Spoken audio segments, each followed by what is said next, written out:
ദക്ഷിണേന്ത്യയിലെ ഒരു ചെറിയ പട്ടണത്തിൽ നിയമങ്ങൾക്ക് കഴിയുന്നതിനേക്കാൾ കൂടുതൽ ക്ഷേത്രങ്ങൾ തങ്ങളെ സംരക്ഷിക്കാൻ കഴിയുമെന്ന് ആളുകൾ ഇപ്പോഴും വിശ്വസിച്ചിരുന്നു. അനന്യ മേനോൻ എന്ന യുവ ഐപിഎസ് ഉദ്യോഗസ്ഥ പോലീസ് സൂപ്രണ്ടായി ചുമതലയേറ്റു. അവരുടെ മൂർച്ചയുള്ള മനസ്സിനും ശാന്തസ്വഭാവത്തിനും ക്ഷമയും നിരീക്ഷണവും കൊണ്ട് ഏറ്റവും അസാധ്യമായ കേസുകൾ പോലും പരിഹരിക്കാൻ കഴിയുമെന്ന വിശ്വാസത്തിനും അവർ പേരുകേട്ടവരായിരുന്നു. എന്നാൽ ഈ നഗരം എന്തോ മറച്ചുവെക്കുന്നുണ്ടായിരുന്നു, മുമ്പൊരിക്കലും ഇല്ലാത്തവിധം അനന്യയെ പരീക്ഷിക്കുന്ന ഒന്ന്. ആദ്യം കേസ് അസാധാരണമായി തോന്നിയില്ല, ഒരു പെൺകുട്ടിയെ കാണാതായി. പിന്നെ മറ്റൊന്ന്. പിന്നെ രണ്ടുപേർ കൂടി. എല്ലാവരും ചെറുപ്പമായിരുന്നു. അവർ അപ്രത്യക്ഷരായപ്പോൾ ഒറ്റയ്ക്കായിരുന്നു.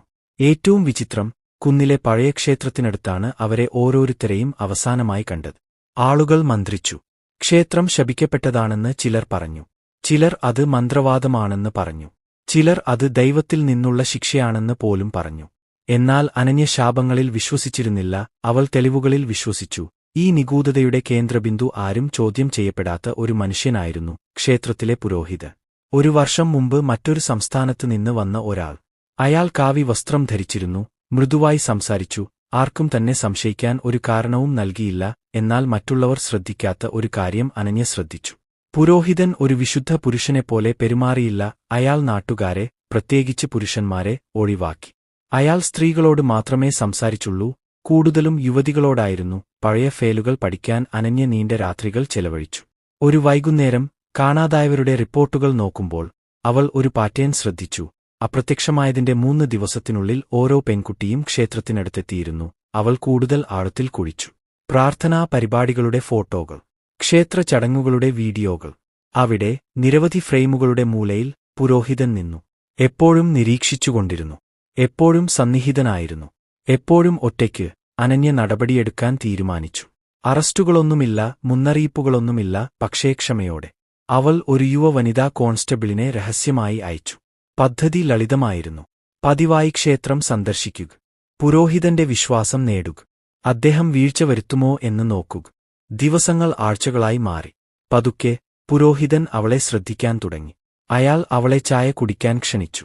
അയാൾ അവളോട് വ്യക്തിപരമായ ചോദ്യങ്ങൾ ചോദിച്ചു. അവൾ എവിടെയാണ് താമസിക്കുന്നത്, അവളുടെ കുടുംബം ആരാണെന്ന്, ആരെങ്കിലും അവളെ മിസ് ചെയ്യുമോ എന്ന് അയാൾക്ക് അറിയണമായിരുന്നു. അനന്യ കാത്തിരുന്നു. ദിവസം വരുന്നതുവരെ. ഒരു വൈകുന്നേരം പുരോഹിതൻ രഹസ്യ കോൺസ്റ്റബിളിനെ ക്ഷേത്ര ക്വാർട്ടേഴ്സിലേക്ക് ക്ഷണിച്ചു. അയാൾ വാതിൽ പൂട്ടി. അയാൾ അവൾക്ക് ചായ കൊടുത്തു. അവൾ കുടിക്കുന്നതായി അഭിനയിച്ചു. പുറത്ത് ഒളിച്ചിരുന്നു. അനന്യയും സംഘവും കാത്തിരിക്കുകയായിരുന്നു. സിഗ്നൽ വന്നു. മരത്തടിയിൽ ഒരു ചെറിയ മുട്ടൽ. 3 തവണ.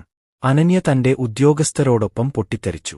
പുരോഹിതൻ വഴക്കിട്ടില്ല. അയാൾ പുഞ്ചിരിച്ചു, അസുഖകരമായ, പരിചിതമായ ഒരു പുഞ്ചിരി. അനന്യയുടെ ഉള്ളിൽ കണ്ടെത്തിയത് അവളുടെ കഠിനമായ ഹൃദയത്തെ പോലും ഞെട്ടിച്ചു. ക്ഷേത്രത്തിനടിയിൽ ഒരു ചെറിയ ഒളിഞ്ഞിരിക്കുന്ന നിലവർ.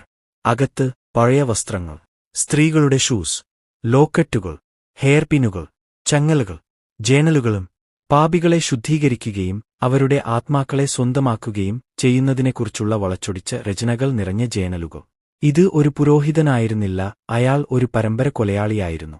മറ്റു 3 സംസ്ഥാനങ്ങളിൽ തിരയുകയായിരുന്നു.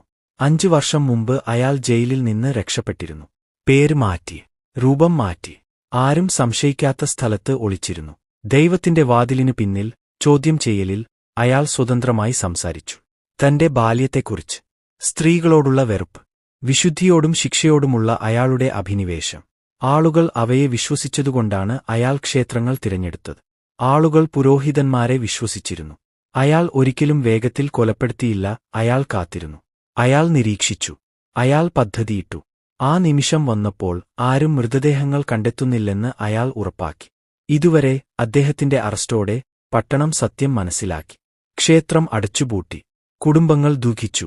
എന്നാൽ അനന്യയെ സംബന്ധിച്ചിടത്തോളം അത് ഒരു കേസ് പരിഹരിക്കുക മാത്രമായിരുന്നില്ല, കാവി നിറത്തിലുള്ള എല്ലാ പുരുഷന്മാരും വിശുദ്ധരല്ലെന്ന് ആളുകളെ ഓർമ്മിപ്പിക്കുക എന്നതായിരുന്നു അത്. ചിലപ്പോൾ നമ്മൾ ഏറ്റവും കൂടുതൽ വിശ്വസിക്കുന്ന മുഖംമൂടികൾക്ക് പിന്നിൽ തിന്മ മറഞ്ഞിരിക്കുന്നു. പിറ്റേന്ന് രാവിലെ അനന്യ തന്റെ ടീമിനു മുന്നിൽ നിന്നു. ശാന്തം. രചിക്കപ്പെട്ടു. മറ്റൊരു ഫയൽ അടച്ചു. ജയിലുകൾക്ക് പിന്നിൽ മറ്റൊരു ഭീകരജീവി. എന്നാൽ ഉള്ളിന്റെ ഉള്ളിൽ അവൾക്കറിയാമായിരുന്നു, നീതി ഒരു ലക്ഷ്യസ്ഥാനമല്ല, അതൊരു പാതയാണ്. തിന്മ നിലനിൽക്കുന്നിടത്തോളം അവളെപ്പോലുള്ള ഉദ്യോഗസ്ഥർ അതിലൂടെ നടക്കും, നിശബ്ദമായും നിർഭയമായും. അനന്യയെ സംബന്ധിച്ചിടത്തോളം ഇത് വെറും കടം മാത്രമായിരുന്നില്ല, അത് അവളുടെ വാഗ്ദാനമായിരുന്നു. നിരപരാധികളെ സംരക്ഷിക്കുക. തിന്മ എത്ര നന്നായി വേഷം മാറിയാലും